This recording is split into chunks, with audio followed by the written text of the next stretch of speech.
Good afternoon, everybody. At least it's good afternoon for people who are joining in Vancouver time zone, and for people from the East, it's late afternoon.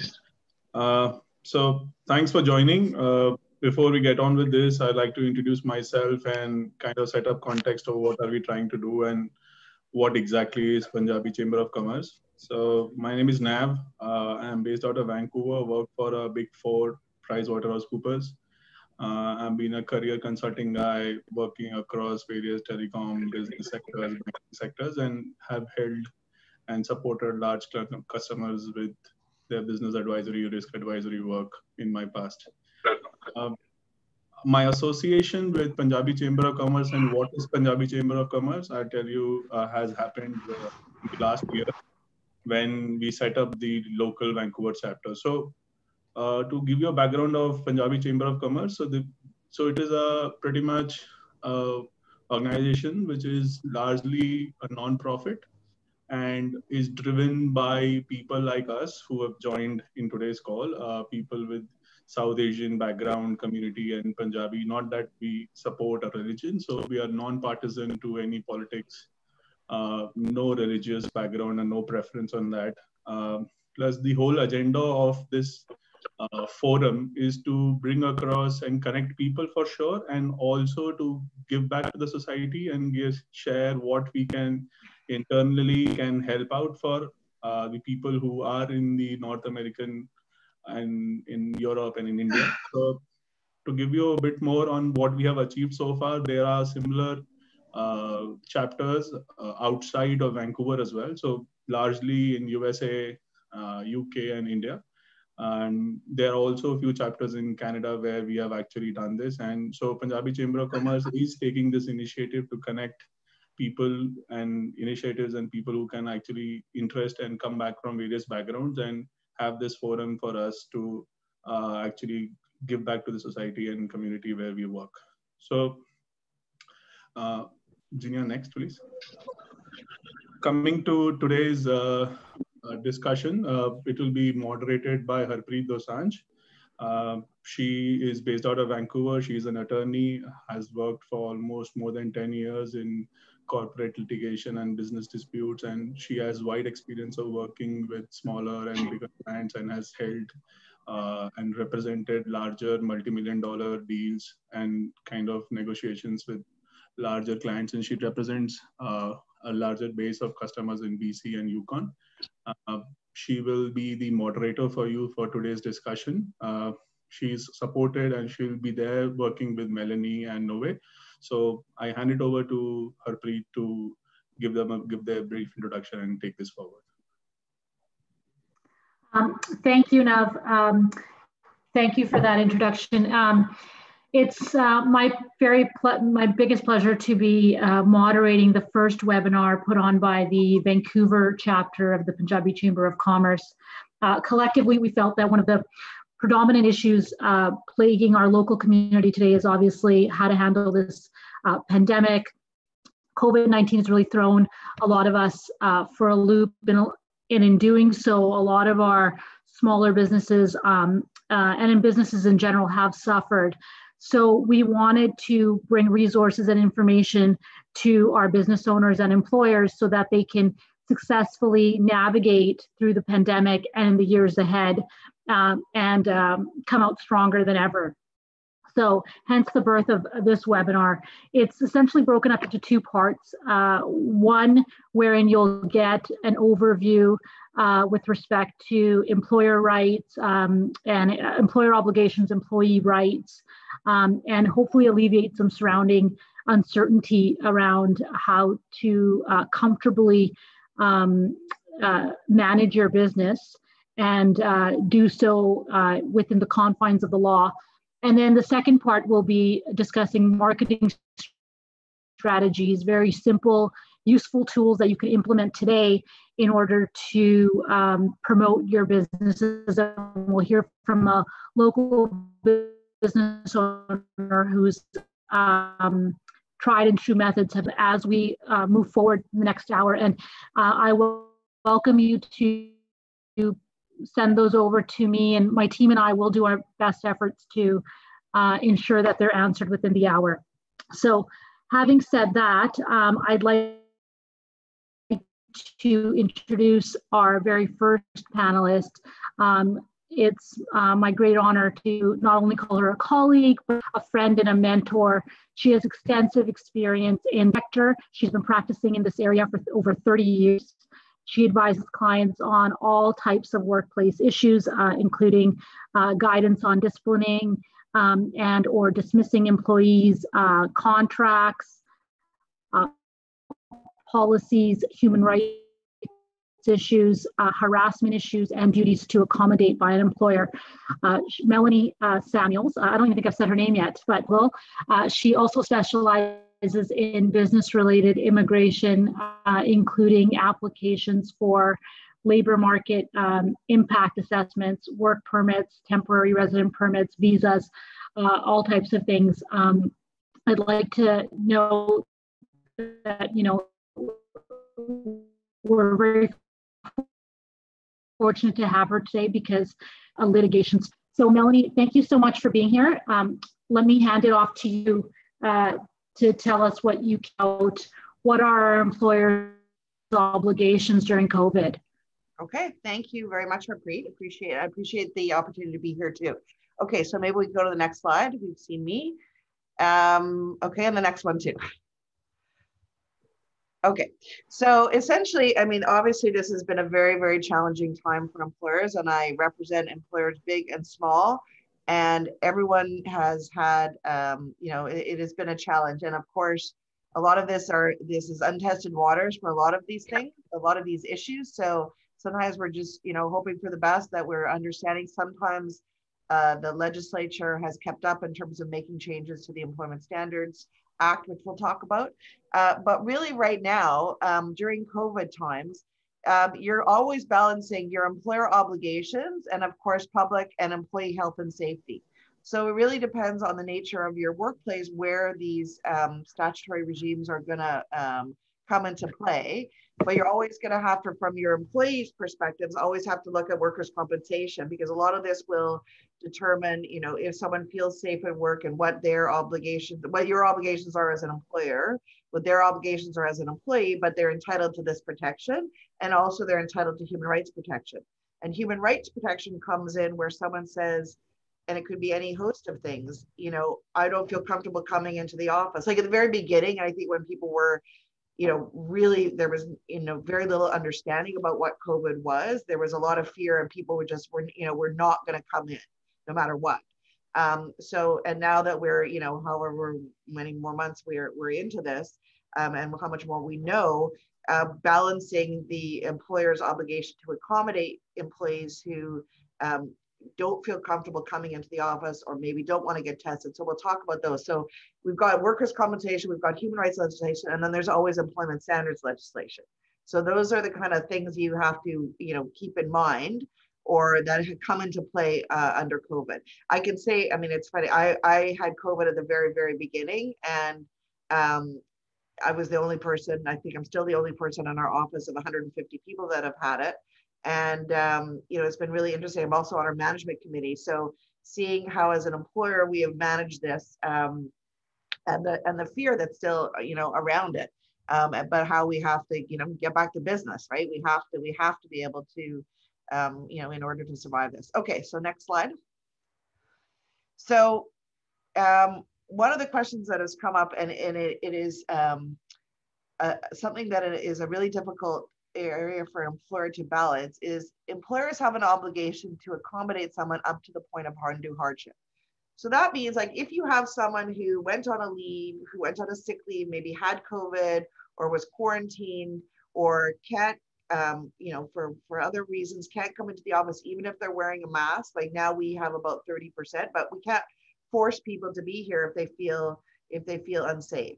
So as an employer, then you have this balance to make of how do you manage your business when you have this overriding obligation to accommodate. So when you're considering undue hardship, and of course it's different for every employer. For a bigger employer, maybe you have more resources. Maybe you're able to allow everybody to work from home. For some businesses, you need to have people in your workplace. You need to have them there. So undue hardship for one employer may be different than what it is for another. So there's no one size fits all. And it's always an assessment of what are the employees' family obligations? Do they have, do they live with people who are more immune compromised or have respiratory issues? Do they themselves have medical concerns? You know, some people had at the very beginning, I'd say more so, had high anxiety. And so we had to manage that. Like, even though we really wanted them to be in the office, if they're panicked about getting on public transit and that's the only way they can get to work, then that's an accommodation we had to make. So, and that still happens. Like, no one would have imagined, you know, a year later, we're still having to deal with these issues and think about and ask employees, you know, to make some sacrifices sometimes. But as the employer, you've obviously all had to make sacrifices in terms of how you manage your business and if you can continue to manage it with people working from home. So that is, this duty to accommodate has been a really challenging area for employers because, like I said, a lot of it is untested in terms of we've never had to deal with this before. Okay, so we can go to the next slide. So when you have an employee who says, well, I don't want to come in because I'm scared or I'm sick. So for any time you have an employee, doesn't matter in COVID or otherwise, if you have an employee who's sick, you're only ever entitled to know the prognosis. You're never entitled to know the diagnosis.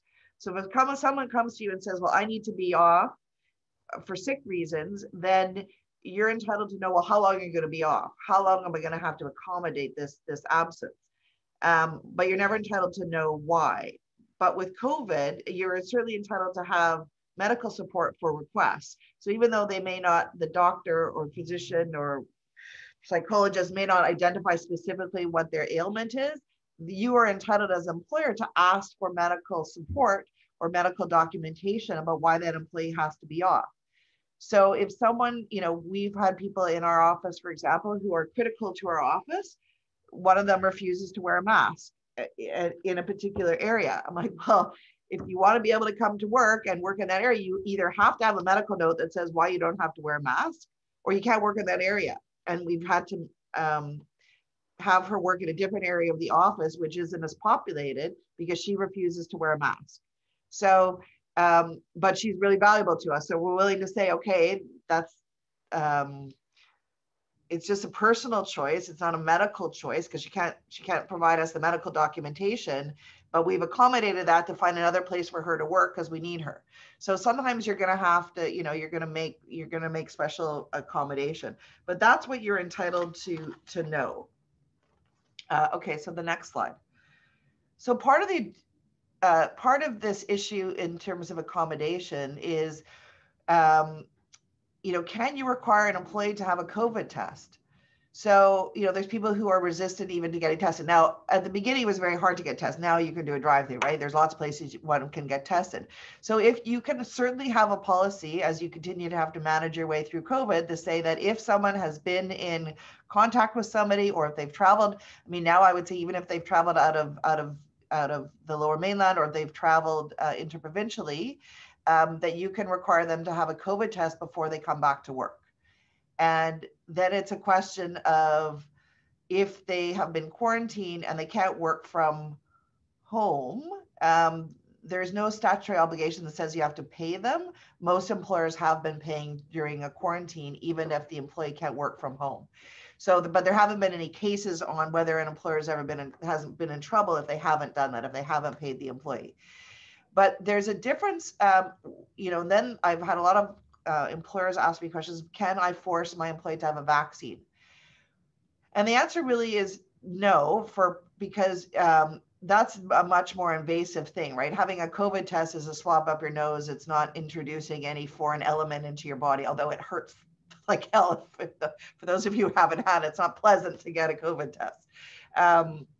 But you cannot require an employee to have a vaccine. I think it could be defended if you are in a safety sensitive employment situation, if you run a long-term care facility or you have health workers who work for you, you may be able to say as a condition of your employment, you do have to have a vaccine. But I think those are going to be much more, they're going to be very limited where you're entitled to enforce that. But you may, you know, if you're an airline, well, you know, you're not going to be able to get on a plane unless you have a vaccine. So if, you know, not that anybody gets to travel for work anymore. It's funny, sometimes traveling for business seemed like such a hardship. Like it was like, oh my God, staying in another crappy motel if you're whatever. And now it would just be like, oh my God, because no one's going to be doing business travel anymore. So, but you know, there are certain situations where you could require a vaccine, but the difference is because it's invasive. And for privacy reasons, someone may have religious reasons why they don't want it. There's medical reasons why they may not want it. There's mental health reasons why there's a lot of fear around it. And, you know, of course, there was like one person who died from getting the vaccine in the US. I mean, I don't think they've determined whether it was related to that, but of course, you know, that's going to start a whole wave of panic again, too. So, and it's very interesting because in the United States, they can force vaccines, but our employment laws are very different. So here we cannot. Okay, next slide. Okay, so if you say, you know, you have an employee who isn't able to come to the office, or you can't accommodate them anymore in terms of managing your workplace, then we look at what are the options. Okay, so next slide. Okay, so there were some questions raised, and it's not been clear. Can I just, Yep. Sorry, Melanie, can I just interject real quick? Mm-hmm. Yes. I just had a question about the duty to accommodate. In a circumstance, for example, if someone has a special accommodation request, like for example, they don't have COVID, but someone in their family might. How does one navigate through that? Well, that's where you would have to see if it's possible for them to continue to work at home and be quarantined, as long as they can work from home. If they can't work from home, I don't think there isn't a clear obligation to have to continue to pay them while they're quarantined, but you may request them to have, to stay at home and use vacation pay, or use if they have sick time. They can't lose their employment because of it. And that may be a case where you want to have some documentation from their family's doctor to say this family member has been exposed. The proper thing to do is then stay home, right? They have to stay home. So if you have that policy, most employers are paying them through that. But, you know, it was easy at the beginning where maybe, you know, someone was exposed and they had to quarantine one time. Now, as we're a year later, right, there could be multiple examples where someone is exposed to someone else who may had it and then has to quarantine again and can't work from home. So I don't know how employers are. I haven't had any complaints from, you know, that have been filed by Employment Standard or through Employment Standard to say we didn't pay our employee during that quarantine. You know, people, like I said, employers have been managing by allowing people to take vacation or other paid time off to get them through that. Okay, does that answer the question?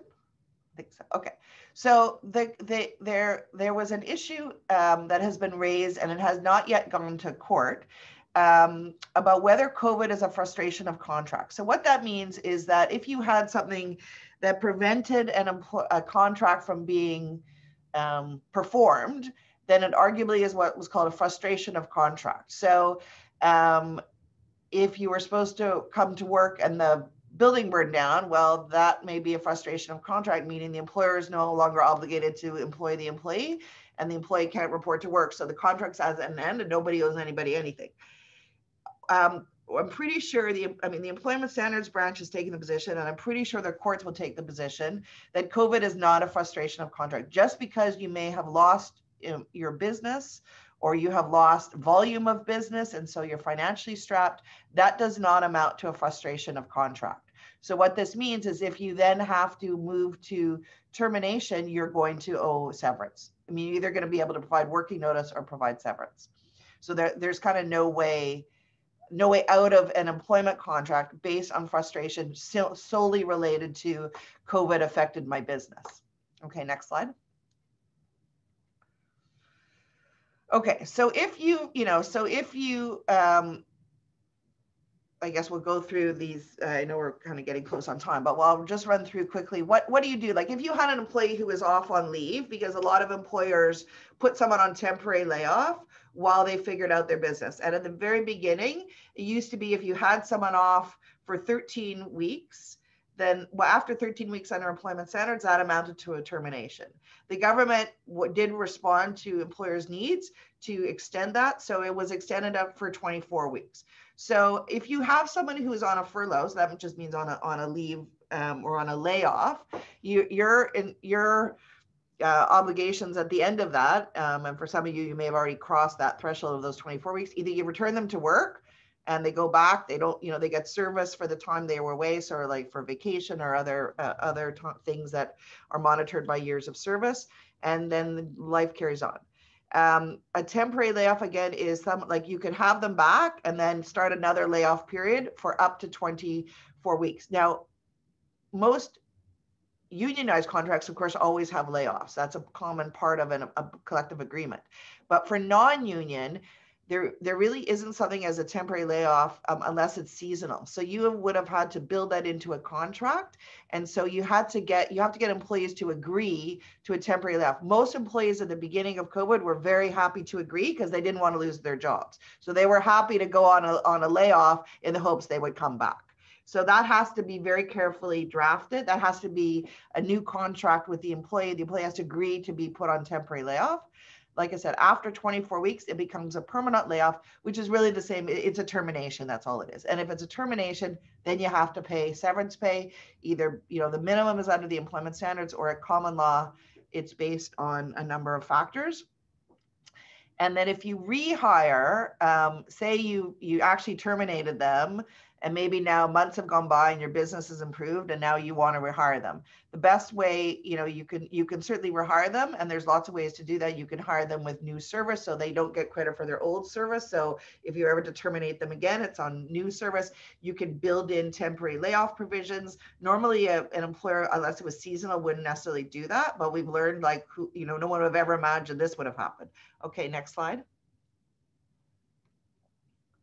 So essentially, everything that you're going to do to protect yourself is to have policies and to have employment contracts, and make sure they are clear and they're consistently applied, so that you don't get, you don't treat the person you like more favorably with more favorable terms. It's better to have a clear set of standards. And then if you want to be extra nice to somebody, like say you have a standard that say you only get employment standards severance, but you really, someone you feel really badly about that you're letting go, you may give them extra and you can get a release. So just make sure you have return to work agreements, you have COVID testing agreement, whatever the thing is that you need to manage for your business, it's always best to have it in a policy and have it clearly and consistently applied.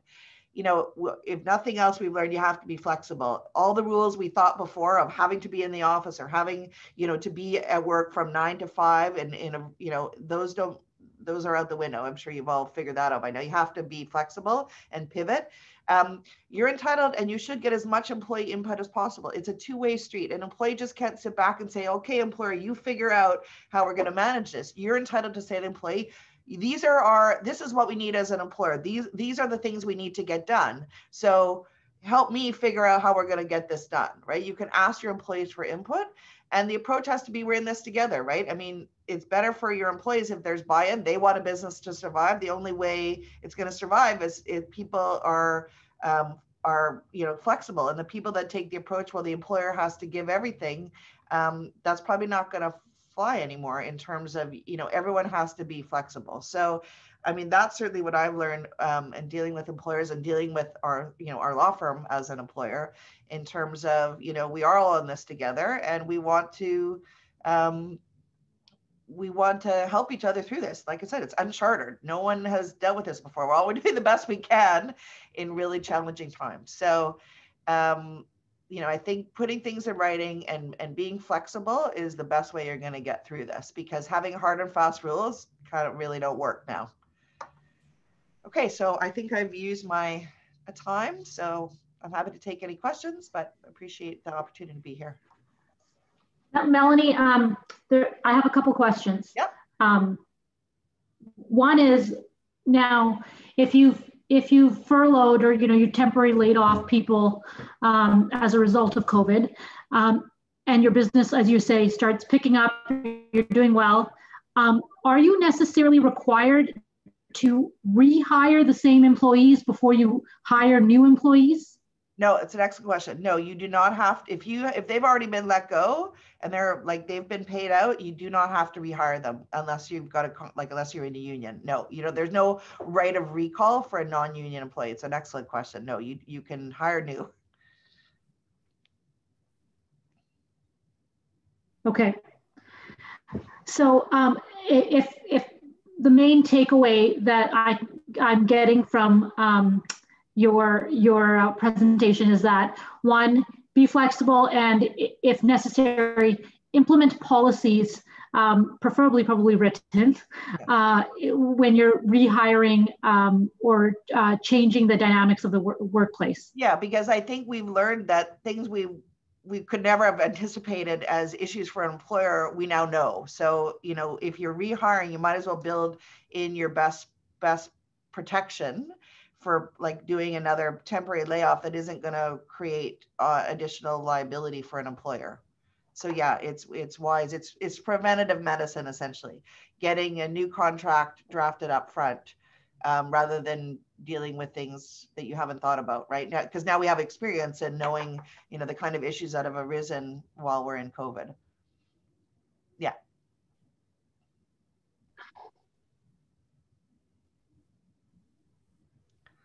Okay, I think Harpreet is frozen. Oh yeah, okay, you're good. Oh, okay, well, thank you so much, Melanie. I'm going to shift gears now to the second part of our presentation, which is marketing. So I'd like to introduce our second panelist, Novette Chua. He is a local business owner, a personal trainer, and co-founder of a personal and online fitness training business, Nori Athletics. He's created this business from the ground up, which assists professionals to implement and develop healthy habits in their personal and professional lives. If some of you are local, you might even recognize him. He's a regional level bodybuilding competitor. Despite COVID-19, Novette and his team have not only sustained their business, but also grown it by becoming familiar with various marketing tools and strategies. So Novette, before you give us your trade secrets, just give us a high level understanding of what it is that you do. Yeah, for sure. So a little bit about my business. So we developed our style actually through this pandemic because we noticed that people are staying at home, they're becoming depressed, and anxiety is going through the roof. And more people now want to get back to being healthy because they want to be able to have control over their lives. So I noticed that about me, and that's why we focused a little bit more on habits. So when people hear personal training or online training, even online training it's confusing. But personal training is like, oh, we got to go on diets, or we got to go do cardio, or we just have to be good with our food pretty much. But this actually causes a lot more stress to most people, especially professionals who are busy with their businesses, or who are busy with their kids, and then just piling more stress with their health and fitness is just not going to do any good. So our key here is to we want to help people go ahead, Harpreet.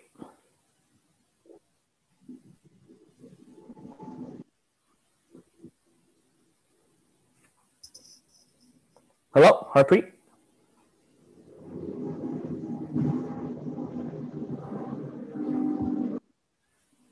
Oh, sorry. Yeah, I wasn't sure if we were having some difficulties there, but why don't you tell us what your marketing strategies have been in during COVID?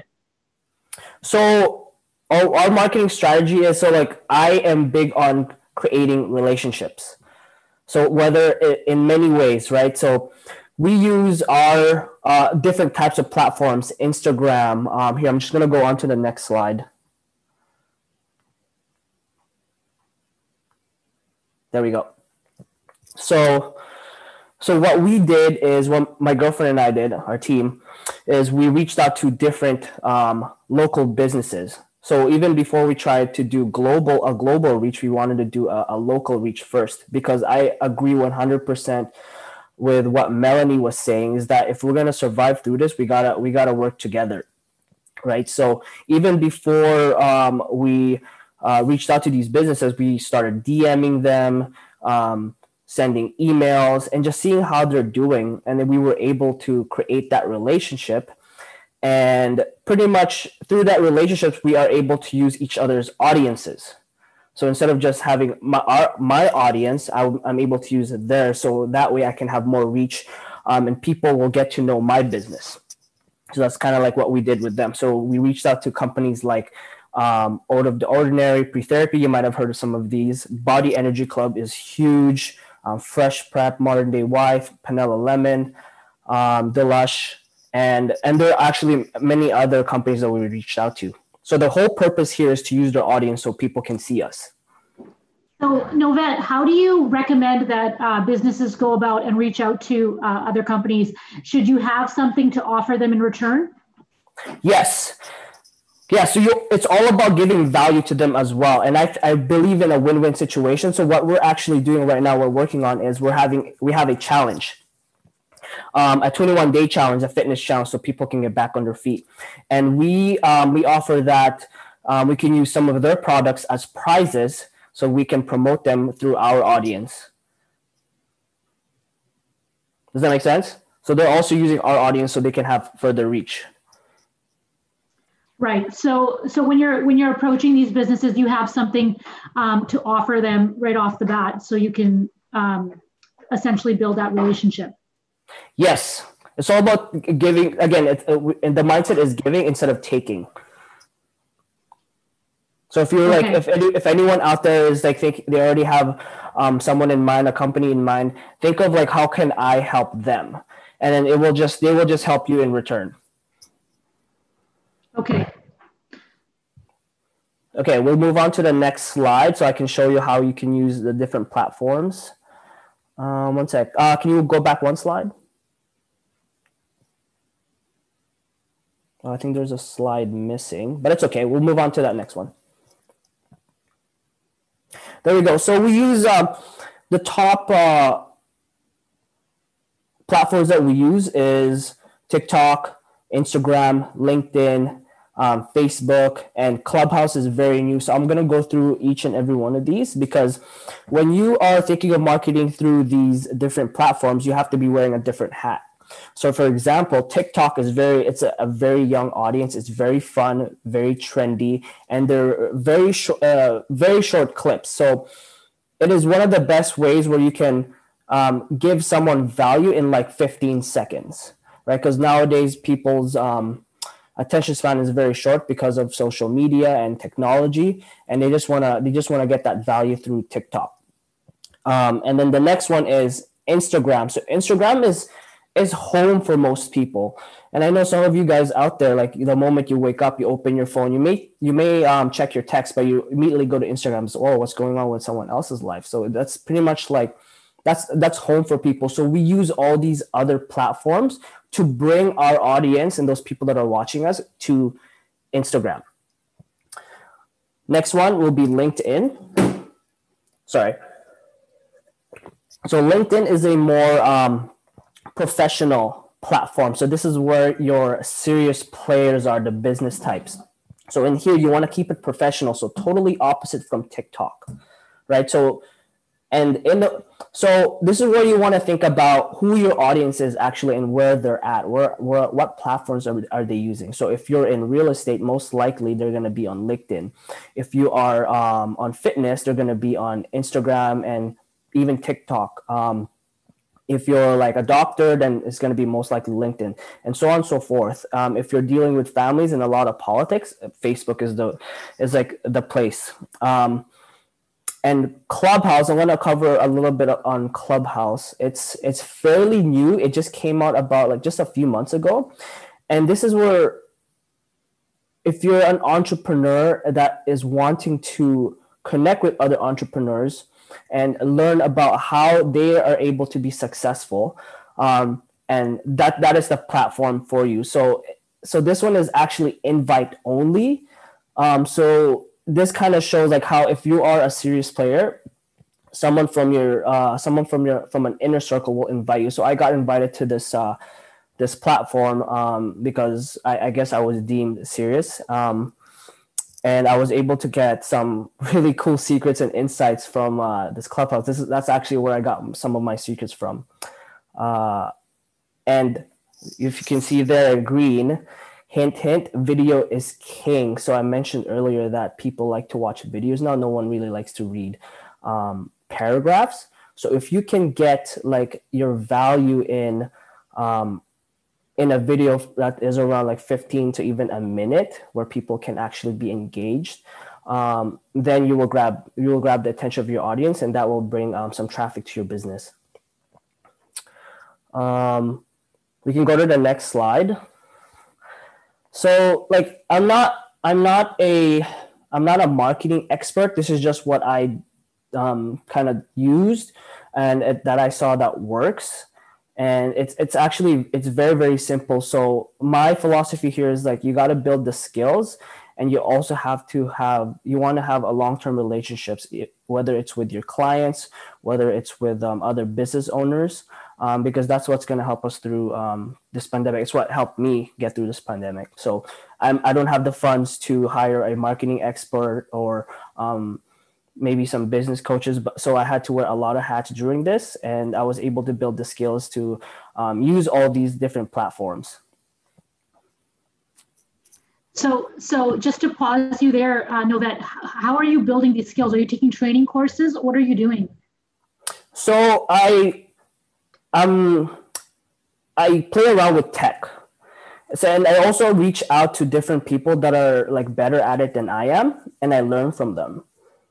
And I watched like a lot of tutorials, and all I really did was like, I had to do a lot of testing. So for us, Instagram, using all these different platforms. So we mainly use TikTok, and yeah, that's it. Pretty much just TikTok, because right now TikTok, you can get a lot of views from there, and that TikTok drives our the audience from TikTok. We drive them from there to Instagram, and then that's where they kind of like see who we are. Because Instagram, think about it as like it's your profile. It's a chance for you to for someone to be like, hey, this is who I am. This is what I do. Versus like if you're just using Instagram, it's kind of like going, oh, this is who I am. This is what I do. But no one's really asking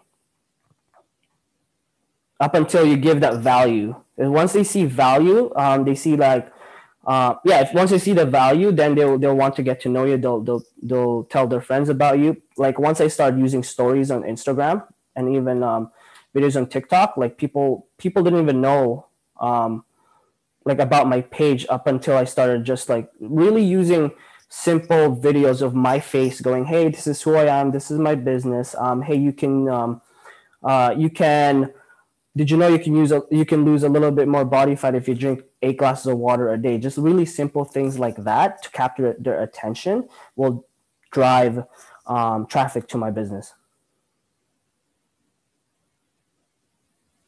So in these various platforms, are you using different content as well?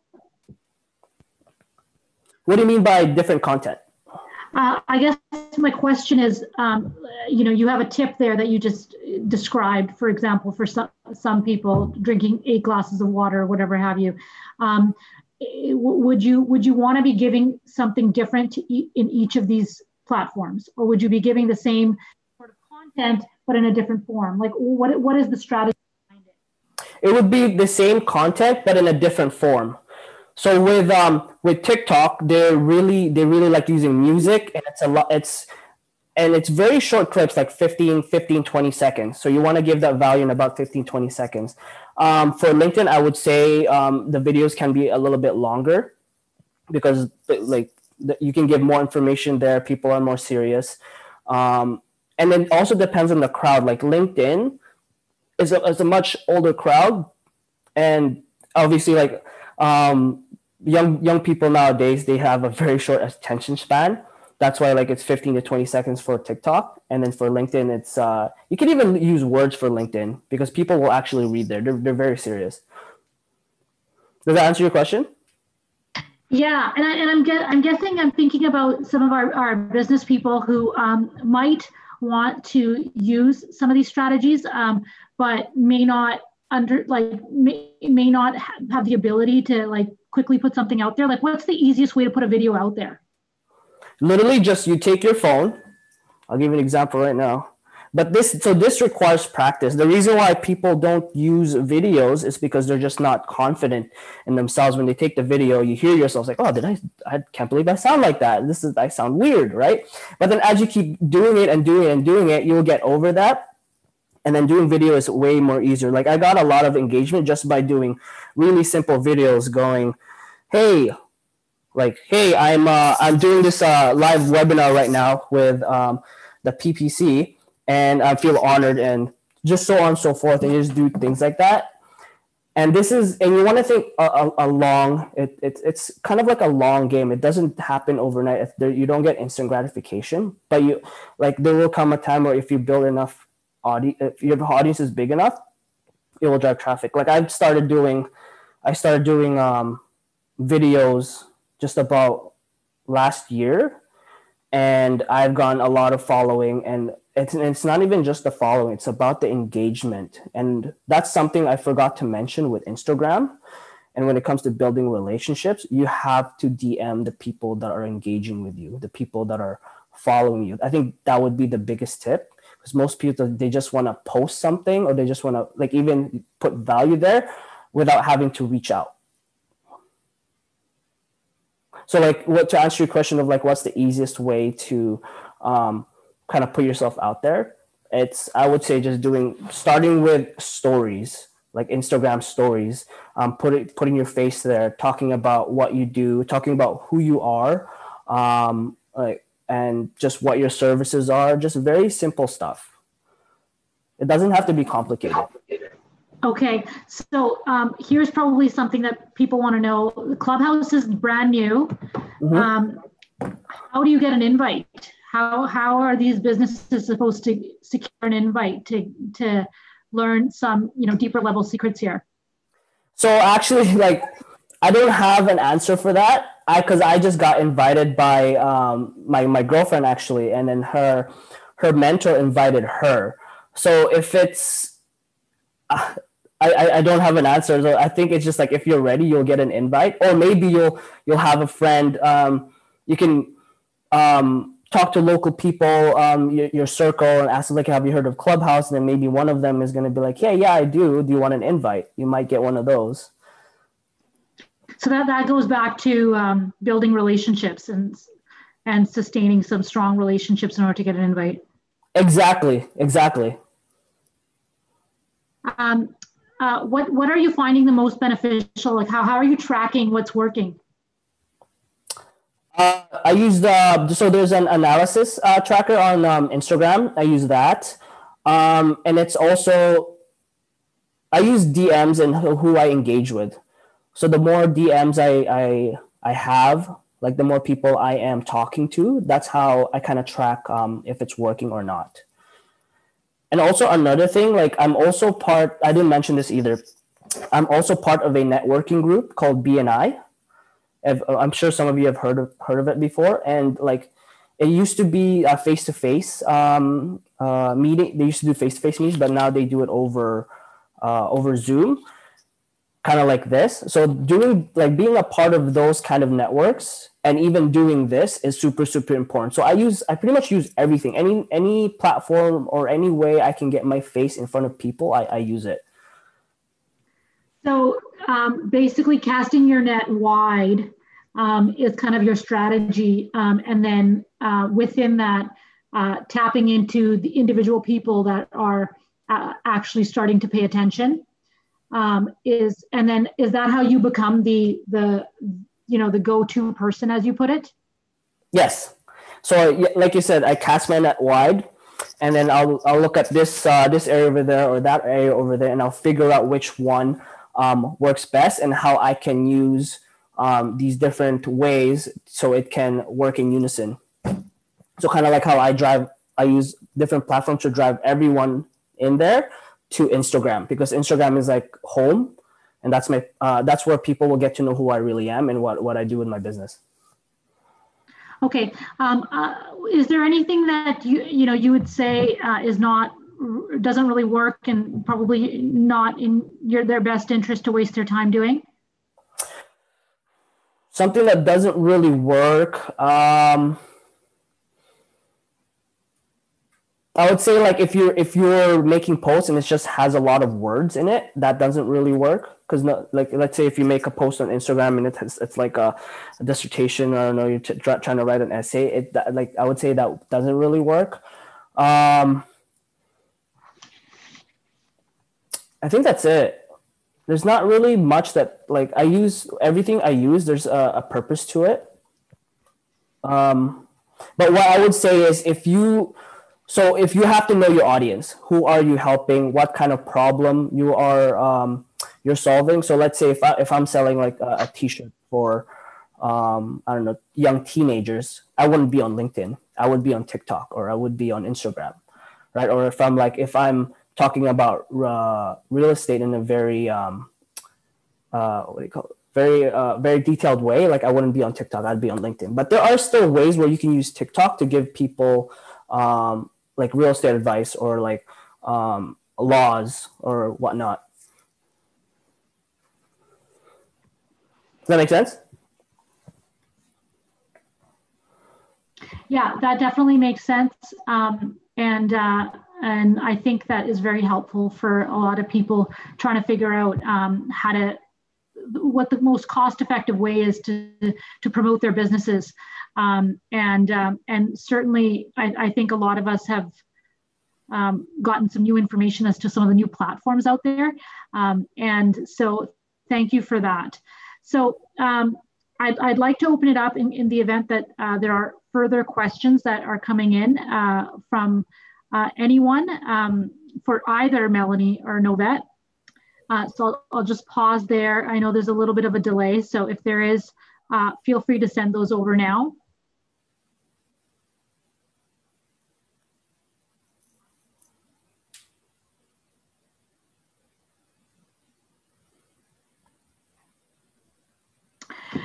Okay, great.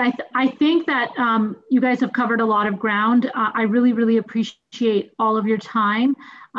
We're going to be ending a little ahead of schedule. I'd like to thank everyone that joined us today. We're planning to have a lot more webinars and resources available, in the coming years. So if you haven't already joined, I welcome you to join Punjabi Chamber of Commerce. Go to our website, www.punjabichamber.com, and please register. Membership is free at the moment, so it's a great time to get involved and make sure that you're not missing anything. So thank you, Melanie and Novette, again. Really appreciate your time, and thank you everyone for attending. Have a great day. Hey, it's a pleasure. Thank you.